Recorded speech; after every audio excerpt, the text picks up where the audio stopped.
Hello बच्चों, victory online classes के इस प्लेटफॉर्म पर आप सब बच्चों का स्वागत है।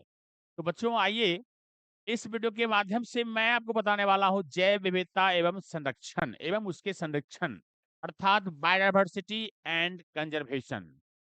ये क्लास 12th के अध्याय के अंतर्गत आते हैं और आपके नीट में भी इससे संबंधित सवाल जरूर पूछे जाते हैं। तो +2 के तो एग्जाम हो चुके हैं बिहार में, लेकिन ऑल इंडिया लेवल पे जो है नीट वाले जो एग्जाम होना बाकी है, उस बच्चों के लिए ये वरदान साबित होगा, है ना। बहुत सारे बच्चों का डिमांड हुआ सर, है ना, ये बायोडायवर्सिटी पर एक सर वीडियो दीजिए। ठीक है, तो चलो, तो मैं आज इस वीडियो के माध्यम से मैं आपको बस जैव विविधता के बारे में, बायोडायवर्सिटी के बारे में डिटेल्स जानकारी देने वाला हूं। आप निश्चित रूप से शुरू से अंत तक जरूर देखना, है ना, ताकि आपको जो भी कंफ्यूजन रहेगा वो आपका दूर हो जाएगा। ठीक है, तो आइए बच्चों शुरुआत करता हूं जैव विविधता एवं उसके संरक्षण। तो जैव विविधता ये क्लास 12 और नीट प्लस में काम आएगा। तो चलते हैं बच्चों आगे, देखते हैं और देखते हैं जैव विविधता को। सबसे पहले जैव विविधता देखिए, धीरे धीरे जैव विविधता हमारे पास आ गया। अब देखिए जैव विविधता हमारे पास आ गया। आप इसको देख के बच्चों बताइए कि जैव विविधता आपको ये क्या है। एक पृथ्वी है, पृथ्वी पे बहुत सारे जीव जंतु यहाँ पर टहल बोल रहे हैं, अपना मस्त में खड़े हुए हैं। ठीक है, ये पृथ्वी हमारा है और उसके ऊपर बहुत सारे जीव जंतुओं का वास है। जो दिखाई पड़ता है, बहुत सारा दिखाई पड़ रहा है, कोई बहुत दिखाई नहीं पड़ रहा है। ठीक है, ये जैव विविधता का थोड़ा सा नमूना पेश की। आगे देखते हैं और आगे इसके जाते हैं क्या क्या है ना। पहले जैव विविधता को थोड़ा सा पिक्चर में समझने की कोशिश करें। देखिए ये समुद्र पारितंत्र कह सकते हैं, पॉन्ड इकोसिस्टम, सी इकोसिस्टम है, वाटर इकोसिस्टम कह सकते हैं। उसके ऊपर देखिए यहाँ पे एक जीवन है, यहाँ पे एक जीवन है, इसमें भी डायवर्सिटी बहुत है। क्या है डायवर्सिटी, सारी बात करेंगे, सारी बात करेंगे। ये डायवर्सिटी यहाँ पे देख सकते हैं, देखिए। उसके बाद आप देखते हैं टेरेस्ट्रियल पे, जो स्थलीय है, स्थलीय भाग पे देख सकते हैं कि अपने अपने ये सब, है ना, कामों में मस्त है। ठीक है, ये आपका देख तो एक ही जगह पे विभिन्न प्रकार के जीव जंतु आपको दिखाई पड़ रहे हैं। ठीक है, तो अनुमान थोड़ा सा लग गया होगा आपको कि डायवर्सिटी क्या है, इसमें हम क्या बताने वाले हैं। ठीक है, तो आगे बच्चों बढ़ते हैं और सबसे पहले हम चर्चा करना चाहेंगे कि जैव विविधता एवं संरक्षण की बात हम करेंगे तो हम क्या करते हैं, इसको देखिए, देखने समझने की कोशिश करना है बच्चों। तो सबसे पहले परिभाषा हम क्या दे सकते हैं ये देखना है। परिभाषा जैव विविधता है क्या, पहले उसको समझने के लिए जैव विविधता एवं संरक्षण, बायोडायवर्सिटी एंड कंजर्वेशन, ये बायोडायवर्सिटी यहाँ पर है, इसकी बात मैं करता हूं। सबसे पहले ये बायो, है ना, बायो मीन्स क्या होगा, जीवन होता है, जिसमें जीवन होता है, जो जीवित है मान लीजिए। डायवर्सिटी होता है विविधता। अब कहने मतलब है जिसमें जीवन है उसमें विविधताएं हैं।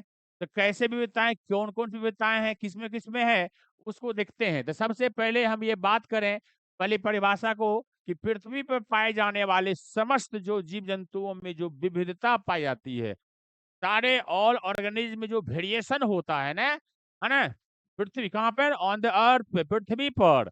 तो वो क्या कहते हैं, वही वेरिएशन जो होता है ना, सब अलग अलग है ना, सबकी अलग अलग जातियां हैं। ठीक है, तो वो जो वेरिएशन है उसी को हम एक साथ बायोडायवर्सिटी कहते हैं। क्योंकि ये जो बायोडायवर्सिटी है उसके जैविक आधार पर, उसके बायोलॉजिकल, है ना, बायोलॉजिकल के आधार पे, बायोलॉजिकल के बेस पर होता है, इसीलिए इसको हम बायोलॉजिकल डायवर्सिटी भी कहते हैं। लेकिन इतना सारा लंबा नाम, है ना, सूट नहीं करने के कारण, है ना, तो बायोडायवर्सिटी शॉर्ट में कर दिया गया है। ठीक है, देखिए समझिएगा। अब तो परिभाषा आप समझ गए होंगे, तो चलिए परिभाषा में थोड़ा सा यहाँ है कि first usages of biodiversity word, ये जो बायोडायवर्सिटी वर्ड है, सबसे पहले किसने इसका यूज किया था, सबसे पहले किसने इसका यूज किया था, चलिए उसकी बात करता हूं। सबसे पहले किसने यूज किया, है ना, देखने की कोशिश करना है। तो सबसे पहले वाल्टर ई रोजेन, कहीं रोजेन कहीं रोशन भी पढ़ा जाता है। ठीक है, और 1985 में, 1985 में जो बायोडायवर्सिटी वर्ड है ना, ऐसे तो इसकी इतिहास देखेंगे तो बहुत पहले, इसके 40 साल पहले से इसकी शुरुआत हो गई थी। ठीक है, तो लेकिन यहाँ पे जो हम अकॉर्डिंग टू एनसीईआरटी लिख चलता हूँ, बस उसी के आसपास रहना चाहता हूँ। तो उसके अनुसार से फर्स्ट विलेज बायोडायवर्सिटी वर्ड जो है वाल्टर जी रोजेन ने दिए थे। लेकिन देखिए बट लेकिन फादर ऑफ बायोडायवर्सिटी कोई और हैं, ठीक है? ये बायोडायवर्सिटी वर्ड देने वाले हैं, लेकिन ये जो फादर कहलाते हैं बायोडायवर्सिटी के, वो कहलाते हैं एडवर्ड है ना, एडवर्ड ओ विल्सन, है ना, या शॉर्ट में इसको E.O. विल्सन के नाम से भी जानते हैं। और 1985 में भी उसी का आसपास उसी सत्र जो है ना, ये जो एयर है जो है, उसी एयर में जो है ये क्या किए थे, है ना, इनको भी उपाधि मिला था। 1985 में ही मिला था। और साथ ही साथ क्यों मिला था, ये वर्ड दिए, लेकिन इसको फादर ऑफ डाइवर्सिटी इनको बोला गया। भाई इनका योगदान जो है, कंट्रीब्यूशन जिसको बोलते हैं, देश मैंने देश दुनिया को जो है ना उनसे ज्यादा इसमें दिए, इन्होंने दिया, है ना। क्या क्या दिए, दिया ने बच्चों बोलेंगे, सॉरी गलती हो गई, है ना, बहुत महान व्यक्ति हैं। दिए क्या दिए, तो ये 20 बुक्स लिखे, 20 बुक इस पे लिखे थे, है ना, अपने लाइफ में इससे संबंधित चीजें। और साथ में इससे लिए क्या हुआ इनको, 2 पुलित्जर प्राइज, और अब बड़ा प्राइज होता है पुलित्जर प्राइज अमेरिका का, ठीक है। ये 2 पुलित्जर प्राइज जो है उन्हें मिला था इस लेखनी के लिए, इस योगदान के लिए, है ना। इसीलिए, है ना, इसको पुरस्कार मिला पुलित्जर प्राइज, ठीक है। तो याद कर लिए किसको, एडवर्ड ओ विल्सन को, ठीक है।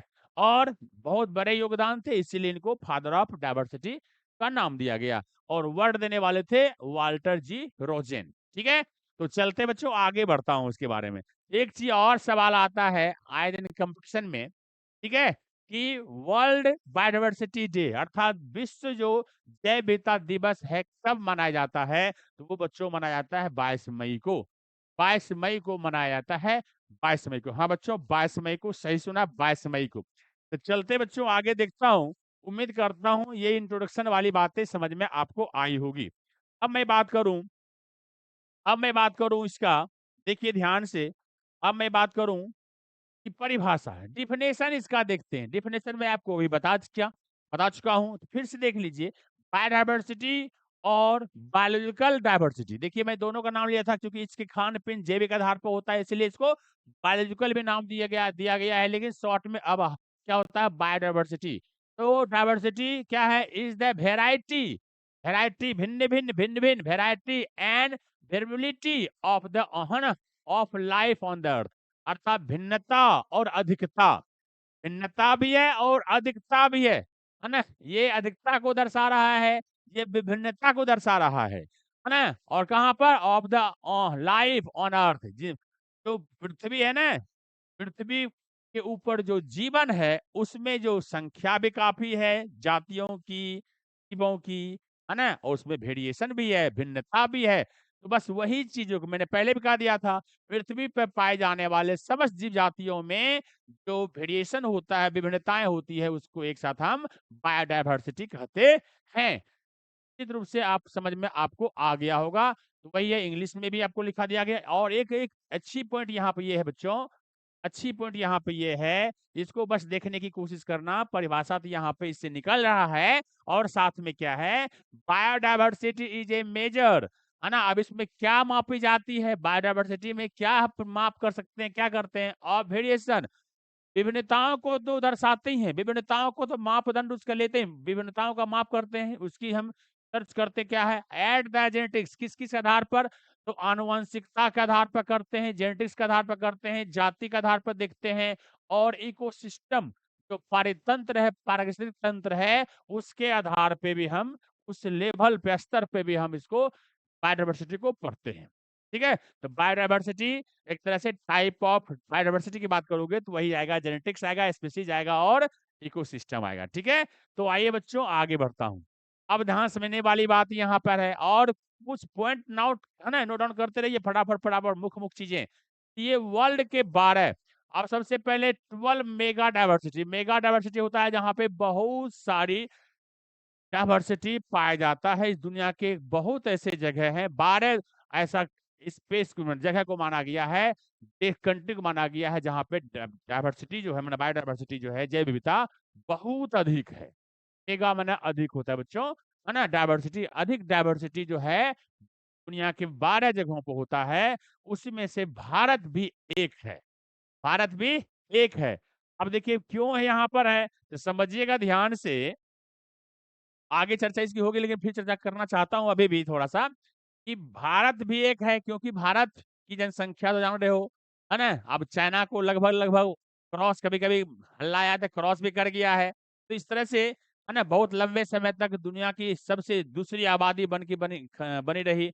अब चाइना को भी, है ना, हमें लगता है बराबर कर चुके हैं, ठीक है? तो इस तरह से जो है, अब जगह लिया है छोटा-सा, पूरे धरती पर का जो है ना, जो क्षेत्रफल की दृष्टि से बात करते हैं, तो वो 2.4 मात्र है, स्पेस लिया है, जमीन लिया गया है, जगह लिया गया है ना, 2.4।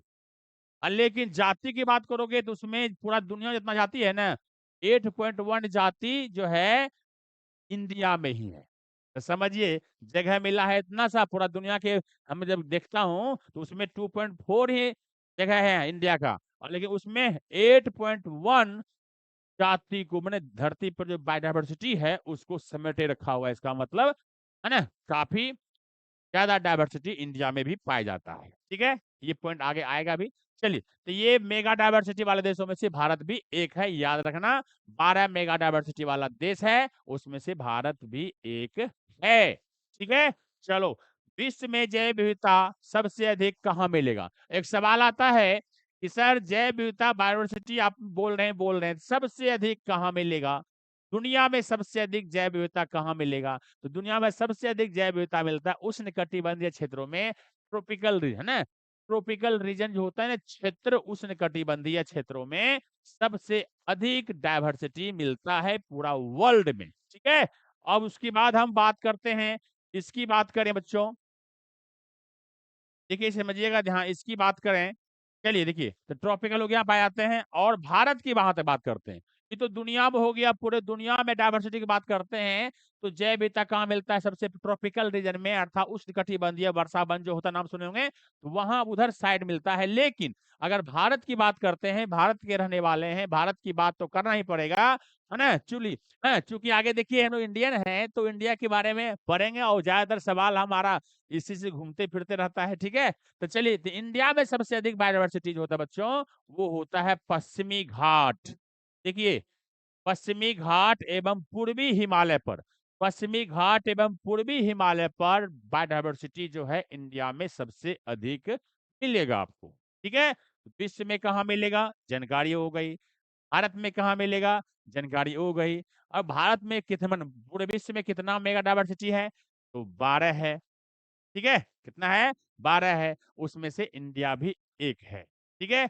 और बाकी और भी चलेंगे हम चर्चा, हॉट स्पॉट क्षेत्र भी है, वो होगा, है ना? तो अभी लगातार एक वीडियो में पूरा नहीं हो पाएगा, तो हम लगातार हम इस टॉपिक से समेत सारी वीडियो आपको मैं दे दूंगा, ठीक है? निश्चित रूप से सारे बच्चे देख लीजिएगा, और हमारे चैनल को अगर आपको समझ में आ रही है, लाइक करें, शेयर करें, अपने दोस्तों में इसको बताएं, और वो भी अपने दोस्तों को बताएगा, ताकि आप लोगों के लाड़ प्यार से जो है हमारे जो मनोबल मिलेगा, उस मनोबल से हमारा मन जो है प्रसन्न होगा, और एक एक टॉपिक ऐसे मेहनत करके लाएंगे, आपको मेहनत कम करना पड़ेगा, वो हमारा मेहनत रहेगा, ठीक है? आप लोगों को कितना कम मेहनत में अधिक नंबर ला लूं, समझ लो, मैं वो चीज है करने का प्रयास कर रहा हूँ, ठीक है? चलिए, तो आगे बच्चों बढ़ता हूँ, देखो ध्यान से। ये तो बात हो गई, अब आगे देखता हूँ, ये जो डायवर्सिटी की बात हम करें, ये जो डायवर्सिटी है, इसमें क्या बच्चों कहता है? Types of diversity. डिफिनेशन देख लिया, सबसे ज्यादा कहाँ, सबसे कम कहाँ, दिवस कहाँ, ये सब बात हो गई। अब टाइप्स ऑफ डायवर्सिटी की बात करते हैं, टाइप्स ऑफ डायवर्सिटी की बात करता हूँ। चलिए ध्यान से देखना है, types of diversity. Types of diversity में सबसे पहले हम क्या बोलेंगे, हम कि 3 प्रकार के डायवर्सिटी होते हैं। 3 प्रकार के डायवर्सिटी होते हैं, पूरे वर्ल्ड है ना लेवल पे देखता हूँ, ध्यान से देखते हैं, तो डायवर्सिटी, बायोडायवर्सिटी जो है ना 3 स्तर पे ही हमें दिखाई पड़ता है, उसी में सब कुछ हम पढ़ लेते हैं। तो सबसे पहला बच्चों होता है जेनेटिक्स डायवर्सिटी, आनुवंशिक, है ना, आनुवंशिक जो जैव विविधता होता है, आनुवंशिक क्या होता है? आनुवंशिक, आनुवंशिक डायवर्सिटी जो होता है वो क्या होता है? समझिएगा ध्यान से। सबसे पहले हम परिभाषा देख सकते हैं इस तरह से कि जीवों में कोई भी जीव जो धरती पर जीव जो हैं, तो आनुवंशिकता के आधार पर अर्थात जेनेटिक्स के आधार पर जो विविधता पाई जाएगी संसार में, उसे हम क्या कहेंगे? आनुवंशिक डायवर्सिटी का नाम देंगे। ठीक है, किसके आधार पर? आनुवंशिकी के आधार पर, है ना। उसके जो जीन के आधार पर गुण जो उसमें पाए जाते हैं, उसके आधार पर जब हम डायवर्सिटी अगर की बात करेंगे तो वो क्या कहलाएगा? वो जेनेटिक डायवर्सिटी कहलाएगा, जेनेटिक डायवर्सिटी कहलाएगा। समझ गए? अब देखिए ध्यान से, जब कहलाएगा तो इसमें मुख्य मुख्य बातें हैं, कुछ बातें मुख्य मुख्य हैं, उसकी चर्चा करना जरूरी है बच्चों। देखो, इसका प्रयोग हरित क्रांति के लिए महत्वपूर्ण रहा है। किसका प्रयोग? हरित क्रांति के लिए। इसका प्रयोग मतलब जेनेटिक्स डायवर्सिटी जो होता है ना, हरित क्रांति जो ग्रीन रिवोल्यूशन होता है ना, ये महत्वपूर्ण योगदान इसका होता है हरित क्रांति में, क्योंकि फसल पैदावार, नए नए हाइब्रिड, नए नए उन्नत किस्मों के फल फूल बीज जो तैयार होते हैं, है ना, इस आनुवंशिकता डायवर्सिटी की वजह से ही होता है, नहीं तो ये पॉसिबल नहीं होता। अलग अलग प्रकार के चीजों को हम अलग अलग दो गुणों वाले पौधों को मिला के, ग्रेगर जॉन मेंडल भी इसमें बहुत अव्वल, है ना, चीज अपना मुकाम हासिल किए थे, और इसीलिए वो फादर ऑफ जेनेटिक्स कहलाए। और उन्हीं की बदौलत है दुनिया में आज जो है हाइब्रिड की कमी नहीं है। हर चीज में पेड़ पौधों से लेके जंतुओं तक में हाइब्रिड आ चुका है, और नए नए गुणवत्तापूर्ण जो है ना, नई नई जातियों का निर्माण हो रहा है। तो अर्थात हरित क्रांति जो फसलों का जो पैदावार अधिक बढ़ा था 60 के आसपास, ठीक है, तो उस समय जो है ना, समझिए कि जेनेटिक्स की बहुत बड़ी भूमिका थी, अभी भी है और आगे भी रहेगी। ठीक है, तो हरित क्रांति के लिए क्या होता है? महत्वपूर्ण रहा है कौन? Genetics diversity. अब कैसे? अभी खत्म नहीं हुआ है ये, देखो ध्यान से। तो प्रत्येक स्पेसीज में जेनेटिक स्तर पर बहुत डायवर्सिटी हो सकती है, मतलब प्रत्येक जो स्पेसीज जाति होती है, जेनेटिक्स आधार पर बहुत सारे अंतर हो सकते हैं, बहुत डिफरेंट हो सकते हैं, और होते हैं। आप हमको सीखना है क्या क्या होता है। जैसे उदाहरण तौर पे हम देख लेते हैं एक सर्पगंधा, सर्पगंधा है, और इसको अंग्रेजी बोलते हैं रॉल्फिया, है ना, सरपेंटिना, ना रोल्फिया, है ना, रोवोफिलिया, रोवोल्फिया, और सरपेल्टिना, सरपेंटिना। ये जो सर्पगंधा है, ये पौधा जो है, देखिए यहाँ पे क्या है का पौधा ऑल इंडिया में पाया जाता है। समझिएगा, ये जो है सर्पगंधा पौधा है, लगभग लगभग पूरे इंडिया में आपको मिलेंगे। लेकिन लेकिन क्या होता है कि उसमें कुछ खास चीजें एल्क्वाइड जो है, खास एल्क्वाइड, एल्क्वाइड क्या होता है? ये रेसरपीन जैसे होता है, जैसे रेसरपीन की सांद्रता और क्षमता में अंतर होता है। अर्थात अलग अलग जाति है, नाम एक ही, नाम सर्पगंधा ही है, लेकिन अलग अलग क्षेत्रों में मिलने के कारण उसमें जो है, जो ये जो है सांद्रता एवं उसकी जो क्षमता होती है, उसकी जो पावर कैपेसिटी होती है ना, वो अंतर मिलता है,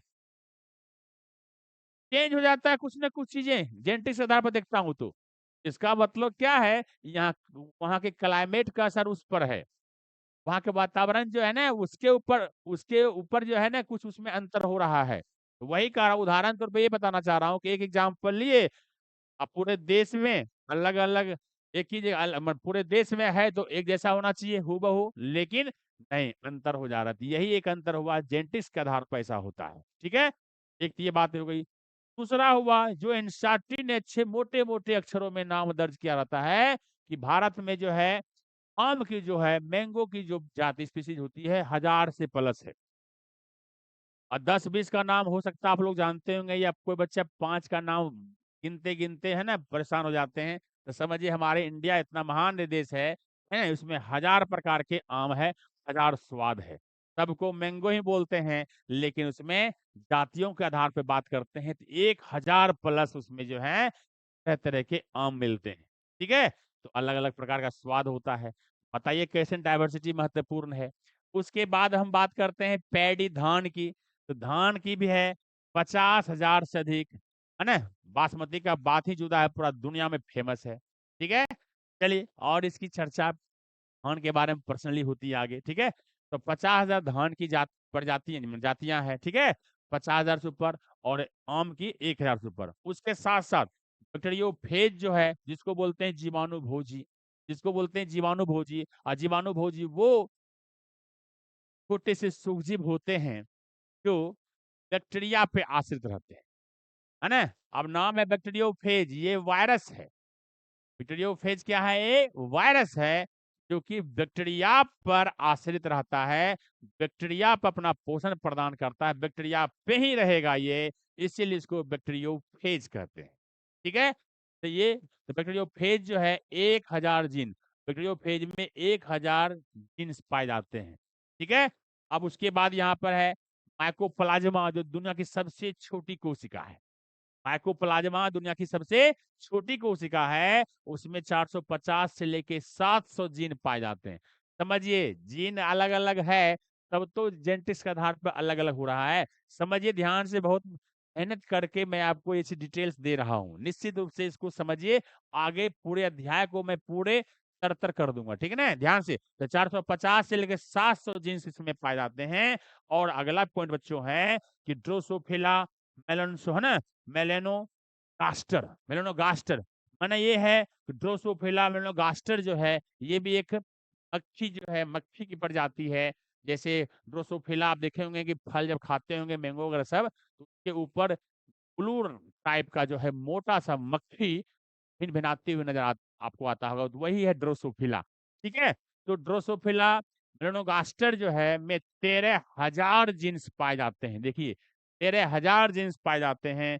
ठीक है, और मानव की बात करता हूँ, ह्यूमन की बात करता हूँ, तो ह्यूमन में जो है 31,000 जीन्स पाए जाते हैं।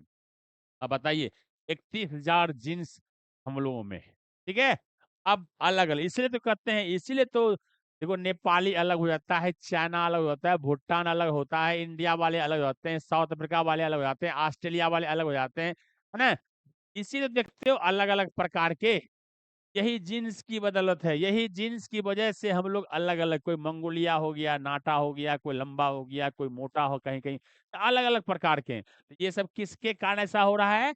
उसमें जो 31,000 प्रकार के जो जीन पाए जाते हैं, उसी के आधार पर हम, है ना, अलग अलग इस प्रकार का होता है, तो वो है जेनेटिक्स डाइवर्सिटी के कारण ही ऐसा सब पॉसिबल होता है। उम्मीद है आप जरूर समझे होंगे, और नहीं किसी प्रकार की दिक्कत हो जरूर कमेंट्स करके जरूर बताना, मैं भी आपको रिप्लाई करके जरूर बताऊंगा। ठीक है बच्चों, तो चलते हैं, आगे बढ़ता हूं। ये तो हम देख लिए, आगे देखते हैं इसमें क्या है। उम्मीद है टाइप्स ऑफ डाइवर्सिटी में जेनेटिक्स डाइवर्सिटी आप समझ गए होंगे। अब आगे बढ़ता हूं बच्चों, ध्यान से देखिएगा। ये तो हो गया। देखिए अब दूसरा है जाति। दूसरा क्या है बच्चों? दूसरा है जाति, जाति डाइवर्सिटी। ठीक है, अब जाति के आधार पर क्या है समझने की कोशिश करना है। स्पीसीज डाइवर्सिटी, अब स्पीसीज डाइवर्सिटी वो होता है उसकी जो जातियां है उसके आधार पर देखते हैं, तो भी मालूम चलता है कि हाँ इसको हम डिवाइड अलग अलग कर सकते हैं। एक तो आनुवंशिकता के आधार पर हमने कर दिया, जीन के आधार पर कर दिया। अब इस जीवों में जातियों स्पीसीज के आधार पर जो विविधता पाई जाएगी, से हम जाति विविधता की नाम दे देंगे, नाम कह देंगे, परिभाषा लिख सकते हैं। अब यहाँ पे कुछ पॉइंट यहाँ बच्चों हैं, ध्यान से देखिएगा। कहता है प्रति इकाई क्षेत्र में जातियों की संख्या स्पीसीज रिचनेस कहलाती है ना, है ना, क्या कहलाती है? Species richness. रिचनेस जो है अधिकता बोध कराता है, कैसे कैसे ये बढ़ रहा है, तो आगे ये टॉपिक, ये वर्ड आगे भी आएगा, है ना, समझ गया। कहने मतलब है प्रति इकाई क्षेत्र में जातियों की संख्या, मान लो कोई क्षेत्र है, एरिया है, उसमें एक जाति या अनेकों जाति, उसकी संख्या बहुत ज्यादा हो रही है, उस जाति का रिचनेस है, अधिकता है ना। तो वही यहाँ है कि प्रति इकाई क्षेत्र में एक प्रॉपर कोई क्षेत्र का नाम दे रहा है, उसकी जो उस वहां पर उस जाति की जितनी संख्या होगी, उस जाति का वो क्या कहलाएगा? स्पीसीज रिचनेस कहलाएगा। ये वर्ड आगे भी मिलेगा, उस वक्त समझने में आसानी होगी। अभी नाम आया है तो सिर्फ नाम को मैं समझाने की कोशिश कर रहा हूँ थोड़ा सा, ठीक है। आगे देखते हैं, अब कैसे इसको समझोगे, ऐसे समझिएगा, इसको समझिए। जैसे ही एग्जाम्पल दिया हुआ है कि पेंथरा लियो, पेंथरा टिग्रिस। अब एक लाइन का है नाम, वैज्ञानिक नाम, और एक है क्या कहते हैं शेर के, ये शेर का है, ये यहाँ पे ये शेर का है, ये टाइगर का है। ये देखो टिग्रिस है तो टाइगर, और यहाँ पे लायन लियो। तो ये आप टेक्निक से साथ ये किया करिए, नहीं तो है ना बहुत सारे बच्चे रटने की कोशिश करते हैं। पेंथरा पेंथरा दोनों में है, और भी आगे होगा, लेकिन लियो से लायन और टिग्रिस से टाइगर, तो टाइगर टिग्रिस आ गया, पेंथरा सब में होबे करेगा। ये वंश नाम है, ये क्या है स्पीसीज नाम है, ये है ना ये जीनस है और ये स्पीसीज है। तो बायोडाइवर्सिटी है ना, ये जो बायनोमियल होता है नोमेनक्लेचर द्विनाम पद्धति, उसमें ये है जीनस नाम है, ये जीनस है और ये स्पीसीज है। कोई वैज्ञानिक नाम लगते हैं द्विपद नाम पद्धति में, तो पहला पद जो होता है वो जीनस होता है और सेकेंड पद होता है स्पीसीज का होता है। ठीक है, और ट्राइनोमियल भी होता है, उसमें उपजाति बढ़ जाती है, ठीक है, सब स्पीसीज बढ़ जाती है। अब देखिए पेंथरा अनसिया, पेंथरा अनसिया, पेंथरा लियो, पेंथरा टिग्रिस। अब देखिए ये वंश है, ये जीनस है, ये जीनस है यहाँ पर है। अब यहाँ पे जीनस, यहाँ पे ये भी क्या है, ये जीनस है, ये भी जीनस है, ये भी क्या है जीनस। देखो जीनस तीनों का एक ही है और जाति उसकी अलग अलग है, अनसिया है, टिग्रिस है और लियो है, अलग अलग प्रकार है। अब यहाँ पे क्या बच्चों है, जैसे एक ही जीन्स पेंथरा है ना, एक ही जीनस में क्या है पेंथरा से सम्मिलित है। अब यहाँ जीन से क्या बना है, जीनस बना है नहीं, हाँ सब तीनों जाति अलग अलग है, लेकिन यहाँ पे क्या है जीन्स से हमारा क्या है, यहाँ पे जीनस कौन है पेंथरा, तो तीनों में पेंथरा पेंथरा सम्मिलित है, तीनों पेंथरा लगा हुआ है।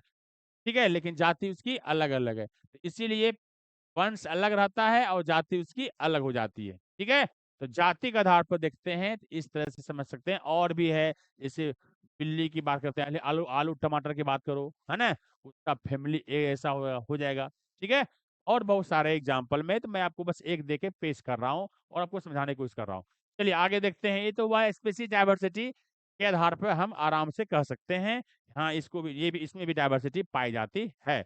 आगे बच्चों देखते हैं कि ecological diversity, ecological system diversity, ecological जो है डाइवर्सिटी, यहाँ पे सिस्टम, यहाँ डाइवर्सिटी भी कह सकते हैं। ठीक है,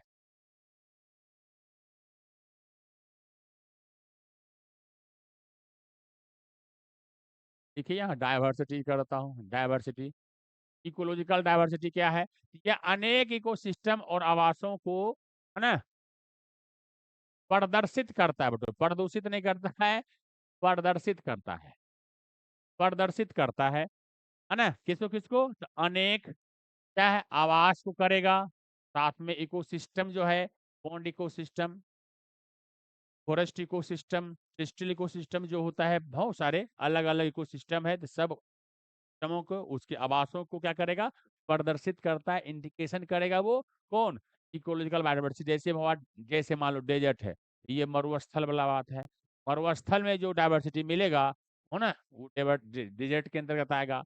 टेरेस्ट्रियल है, ये जो जंगल एरिया है, वनस्थली स्थलीय भाग जो है, स्थलीय भाग है, स्थलीय भाग जो है वो वाला, ये वाला, इस पे जो भी डाइवर्सिटी होगी इसके अंतर्गत आएगा। और एक्वाटिक जो होगा वो जलीय होगा, वो जलीय होगा, जैसे यहाँ पे तालाब हो गया, जैसे क्या हो गया तालाब हो गया। ठीक है ना, झरना होगा, झरना होगा, नदी होगा और समुद्र होगा। ठीक है, इस तरह से। और ये है, इसमें आएगा वन आएगा, जंगल जिसको बोलते हैं ना। चलिए यहाँ पे ये वन का मुख्य जानिए, है ना, मैदानी मैदानी इलाका करिए, मैदानी इलाका है ना। और इसके मरुस्थल में आप देखो थार मरुस्थल है, सहारा मरुस्थल है ना, जितने सारे होंगे यहाँ पर। इस तरह से अब यहाँ पे अभी भी आप लोग समझ में नहीं आया होगा पूरा पूरा बात। अर्थात जो है ये जो इकोसिस्टम होता है क्या है, सबसे पहले जहां मान लीजिए कि हम उदाहरण तौर पे एक जंगल ले लिए, ठीक है, अब जंगल ले लिए, जंगल में बहुत सारे जीव जंतु एक साथ रहते हैं, आगे पीछे रहते हैं, ठीक है। और वहां पे क्या होता है, उस एरिया पे, उस जंगल में आंधी भी आता है, तूफान आता है, वर्षा आता है ना, ठंडी आती है, गर्मी आती है, सब अलग अलग प्रकार के सिचुएशन में सिचुएशन आता है। फिर भी जो है वहाँ के जीव जंतु पेड़ पौधे उसको सहते हुए, टोलरेट करते हुए जो अपना जीवन यापन करता है और आगे बढ़ता है, अपने अस्तित्व को बनाए रखता है। बस ये चीज यहाँ पे क्या कहलाएगा, ये स्थलीय जो है, स्थलीय भाग वाला इकोसिस्टम के अंतर्गत आएगा। उसी प्रकार से तालाब में भी, नदी, झरना, समुद्र में भी, वहां भी लाइफ है। वहां के लाइफ को भी वो स्ट्रगल करके जो अपना चारों ढंग से जीवन यापन करता है, सहते हुए, सबको बर्दाश्त करते हुए करता है, वो हम इक्वाटिक जो इकोसिस्टम है उसके अंतर्गत ये आएगा। और ये मरुस्थलीय भाग में जहाँ पे पानी की काफी अभाव होता है, वहां पे ये सहते हुए जो आगे बढ़ेगा, बस उसको इस आधार पर, अर्थात ये तीनों आएगा इकोलॉजिकल डायवर्सिटी के अंतर्गत, अर्थात इसको हम अल्फा बीटा गामा के रूप में भी बांट सकते हैं। ओके बच्चों, चलिए आगे बढ़ते हैं, देखते हैं क्या है। अब देखिए ध्यान से, जैव विविधता का विस्तार, जैव विविधता का विस्तार। अब है magnitude of diversity, distribution of diversity की बात करेंगे। अब यहाँ पे समझने की कोशिश करिएगा, है ना। देखिए ध्यान से, कितनी अच्छी यहाँ पे बातें हैं, है ना। आप टोटल जो है, टोटल 2006, एक होता है IUCN, एक संस्था है, इसका नाम है international international for union of conservation,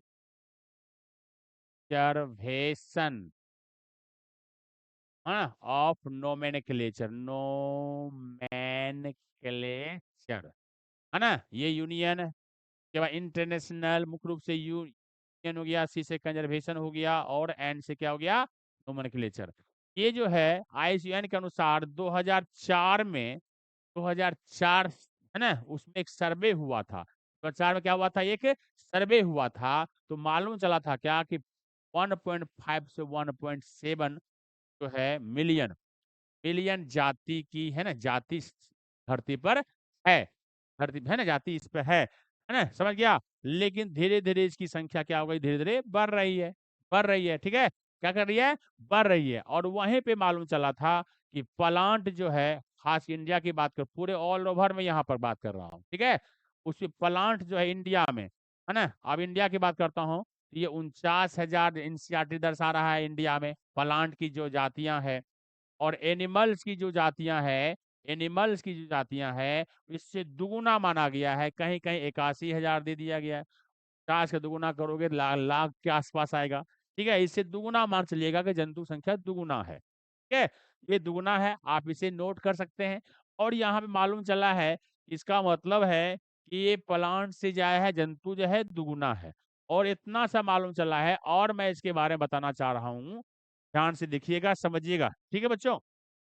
देखो, तो ये इतना सा हो गया। अब जो है टोटल जानकारी, मान लो इतना से जो मिला है ना, 17 से 18 लाख, 1.7 1.5 तक, तो उसमें मात्र मालूम चला है 22% ही खोज हो चुकी है, मात्र 22%, ओनली 20, है ना, 22% ही क्या होता है, खोज हो चुकी है, और बाकी है, खोज हुई, मात्र हुई है ना, ओनली ओनली 22% ही खोज हुई है, और बाकी है, जंतु संख्या तो खोजना बहुत बाकी है, ठीक है, बहुत बाकी है। अब और चीज जानिए, यहाँ पर जो शीतोष्ण होता है, जो सर्दी वाले जगह होते हैं, वहां पे जरूरत से ज्यादा खोज हो चुकी है। लेकिन उष्णकटिबंधीय वर्षा वन है, वहां पे जो है ना, आधा से अधिक, माने बहुत चीज अभी, बहुत जातियों की संख्या अभी खोजना बाकी है ना। एक रॉबर्ट में आएंगे, जिनको उन्होंने कहा कि नहीं, अभी 1 से 3 लाख जंतुओं की संख्या अभी बाकी है खोजना, ठीक है। तो ये सब चीज हम चर्चा करते हैं। चलिए, जैव विविधता का विस्तार जो है, उसको देखने के लिए आप इसमें देखिए, यहाँ पर थोड़ा सा इमेज देखिए, ये जो है इनवर्टेब्रेट है, वर्टेब्रेट है, अकशेरुकी है, बिना हड्डी वाला और हड्डी वाला। अब समझ सकते हो अदर एनिमल्स, यहाँ पे जो जो अलग अलग सिंबल दिया हुआ है, उस सिंबल से पकड़ सकते हैं, देखिए किसकी संख्या कितनी है। देखिए 70 इंसेक्ट जो है, कीड़े मकोड़े जो है, 70% है, 3 कोना जो है कीड़े मकोड़े हैं, है ना। इस अगर इनवर्टेब्रेट की बात करता हूँ तो, है ना, वर्टेब्रा बात अलग। यहाँ पर इनवर्टेब्रेट में 70% जो है, देखिए पूरा पूरा एरिया यहाँ देख रहे हो क्या है, 70% जो भाग है आपको इंसेक्ट मिलेंगे, कीड़े मकोड़े मिलेंगे। उसके बाद मोलस्का, मोलस्का जो उसको घोंगा बोलते हो, स्नेल बोलते हो ना, वो सब आता है, ये आएगा थोड़ा सा भाग में।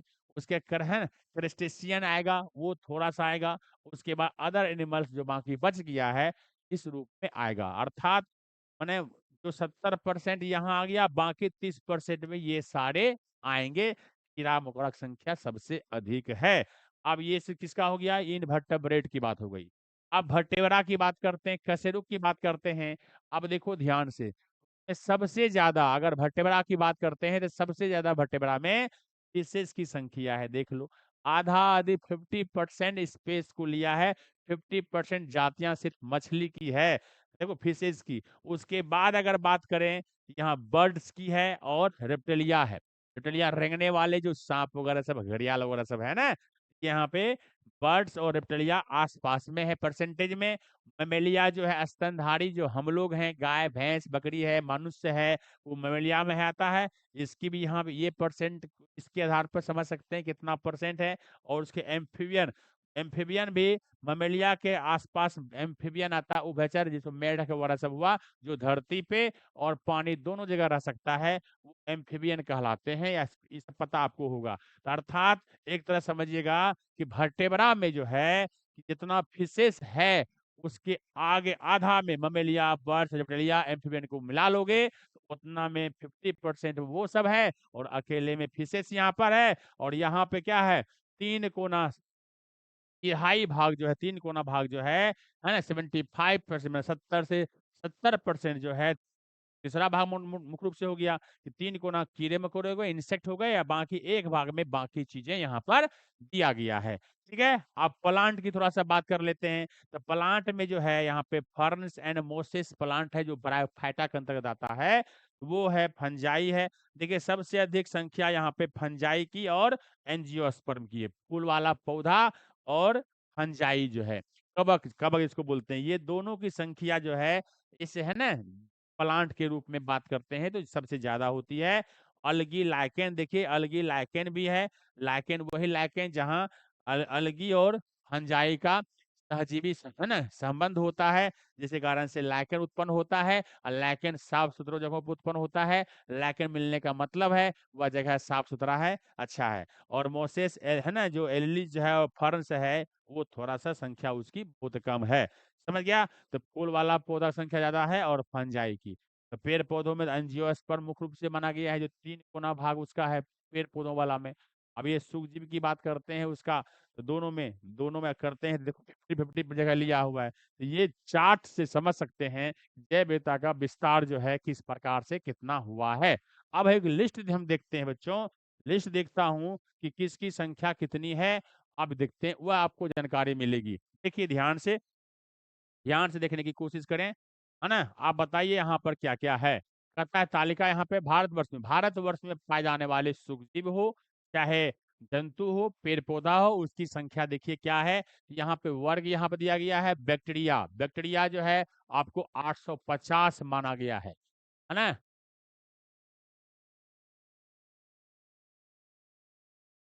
बैक्टीरिया को 4000 यहाँ पे, इसमें से कुछ यहाँ पे चीजें है ना गलत लिए। बैक्टीरिया 850 ने बैक्टीरिया 4000 माना था, सुन लो, एक चीज नोट कर लीजिए ध्यान से। और यहाँ जो है तो क्या कहते हैं, अच्छा इंडिया की बात हो रही है ना, अच्छा सॉरी, हाँ चलो ठीक है, इंडिया की बातें हो रही है। ठीक है, ठीक है, ठीक है, इंडिया की, वर्ल्ड में होता है, ठीक है। बैक्टीरिया है कितना, 850 माना गया है। फफूंद फंजाई की बात करते हो तो 23,000, अभी जो मैं लिस्ट दिखाया बस उसी में समझ सकते हैं, जितना जगह जगह मिला हुआ था ना उसके आधार पे ये संख्या दिखा रहा हूँ, ठीक है। कभी कभी ये बैठेगा तो बड़ा परेशान हो जाता है बच्चा, ठीक है। और शैवाल अलगी जो है देखिए 2500 हो सकता है। ये ब्रायोफाइटा जो है मात्र 2564 है। स्टेरिडोफाइटा जो है 1022 है। और जिम्नोस्पर्म जो है, जो बंद फूल होता है, 64 है मात्र, है ना, 64 है। और एनजियोस्पर्म देखिए कितना है यहाँ पर, 15,000, 15,000 इंडिया में फूल वाले पौधों की जो जात संख्या है 15,000 है। पूरे वर्ल्ड में बात करते हैं तो 3.25 लाख के आसपास है, 2,70,000 के आसपास है, ठीक है। तो याद रखिएगा कि ये सब इंडिया में पॉइंट बाय पॉइंट क्या कहते हैं, कोमा कोमा देके ढेरी से दिया हुआ है। मैं आपको लिस्ट बना दिया है, ध्यान से आपको बनाने में रखने में अच्छा रहेगा। एंजियोस्पर्म जो होता है 15,000 है, और साथ में किट जो इंसेक्ट है इंडिया में देखिए कितना है, 53,430 दिया हुआ है। और मोलस्का जो है, तो स्नेल घुंगा हुआ है 50-50, 50-50 बिल्टनिया 50-50 खाओ, है ना, तो वो वाला दिया हुआ है। आगे यहाँ पे फिशेज की संख्या देखिए 2546 है। उसी प्रकार से उभयचर जो है, जलस्थर चल एम्फिबियन जो है वो 204 है, 204 है। सरीसृप रेप्टिलिया जो है ये 446 है। और पक्षी जो है बच्चों, पक्षी है 1228 है। और स्तनपायी जंतु ममेलिया जो है, ममेलिया आपको 372 है। ये सूची है आपको इंडिया में पाए जाने वाले जीव जंतु हैं, हाँ, की सूची यहाँ पे आपने देखा। ठीक है, जल्दी से आगे बढ़ते हैं। और देखो गई भारतवर्ष की जाति की बात हो गई। अब हम बात करता हूँ विश्व में कितने कितने कितने किसकी जातियां पाई जाती हैं, उसकी चर्चा करते हैं। देखिए इस चर्चा के माध्यम से मैं उनकी जातियों की संख्या क्या क्या है उसको देखिए। जैसे हायर प्लांट की बात करता हूँ, पौधे जो है हायर प्लांट यहाँ पे लिखा हुआ, हायर प्लांट जो है उसकी संख्या कितना है, 2,70,000 है। इसी प्रकार से ये शैवाल है, ये पूरा दुनिया की बात कर हो रही है, 40,000 है ना, ये 40,000 यहाँ पर है। उसी प्रकार से फफूंदी जिसको कहते हैं फंजाई 72,000 है। के बाद यहाँ पे जीवाणु साइनोबैक्टीरिया सहित ये सारा जो है ये आपको 4,000 है। उसी प्रकार से विषाणु की बात करता हूँ, विषाणु 1550 है, यहाँ पर है 1550 है, ये 4,000 है ना, ये 72,000 है, ठीक है, ये 40,000 है। और ये 2,70,000 है। चलो यहाँ ले लेता हूँ सही से। स्तनपायी ममेलिया की बात करते हैं, ममेलिया की है संख्या 40-50 है। उसके बाद हम बात करते हैं पक्षी की बात करता हूँ, पक्षी बात करता हूँ तो 9,700। के बाद यहाँ पे सरीसृप की बात करते हैं, सरीसृप की बात करते हैं तो 71-50 है, 71-50 है। फिर मत्स्य की बात करता हूँ, मत्स्य की बात करता हूँ बच्चों, मत्स्य की संख्या 26,959 है। उसके बाद है एम्फीबियन, एम्फीबियन की बात करते हैं 4380, है ना, 4,780 है। और उसके बाद कीट की संख्या देखिए कितना है, 10,25,000, 10,00,000 जो है 25,000 संख्या इसकी दी हुई है, 10,25,000। उसके बाद यहाँ पर है क्रेस्टेशियन या परपट्टी भवन जो है, इसकी संख्या 43,000 है। उसके बाद 70,000 आपको है मोलस्का की संख्या, ठीक है। और 25,000 जो है आपको निमेटोड्स जो है वो तिमी का है संख्या। और 40,000 प्रोटोजोआ दिखाया गया है। प्रोटोजोआ जो है, प्रोटोजोआ जैसे अमीबा वगैरह सब, पैरामीशियम यूग्लिना सब है, 40,000 है। और अदर में, अन्य में जो है 1,10,000 दिया हुआ है। अब ये है जाति संख्या वर्ल्ड लेवल पर, ठीक है, वर्ल्ड में कितनी किसकी संख्या यहाँ पर दिया हुआ है। और ऐसे भी यहाँ पे लिखा हुआ है, हो सकता है थोड़ा स्पष्ट नहीं है, क्लियर नहीं, लेकिन हमें लगता है क्लियर दिखता होगा वो जरूर बच्चों। ठीक है, तो ये हुआ विश्व लेवल पर। और इंडिया लेवल पे मैंने बताया। और रॉबर्ट में एक है साइंटिस्ट है ना, उसने क्या किया था, उन्होंने बताया कि अभी 1,00,000 प्लांट और 3,00,000 एनिमल्स स्पीशीज खोजना बाकी है। और आगे सर्वे और अभी मंथन चल रहा है वैज्ञानिकों का। बाकी का कहना है कि नहीं, अभी 70,00,000 और खोजना बाकी है, 70,00,000। रॉबर्ट में ही उन्होंने कहा है, अनुमानित संख्या और है। पूरा वर्ल्ड की बात करोगे तो हमें लगता है कि इंडिया की बात हो रही है, बाकी वर्ल्ड की बात अलग हो रही है, ठीक है। तो उसमें खोजना बहुत जरूरी है, बाकी है। ये सारे चीजें जो है ये आज के वीडियो के माध्यम से मैं आपको ये बताया, ठीक है। नेक्स्ट बच्चों इसका नेक्स्ट आगे लेके आऊंगा, तब तक आप वेट करें। और हमारे चैनल को लाइक करें, सब्सक्राइब करें, अपने दोस्तों को बताएं, ठीक है, ताकि अच्छे से वीडियो मैं मनोबल के साथ दे सकूं। ओके बच्चों, ओके, बाय बाय।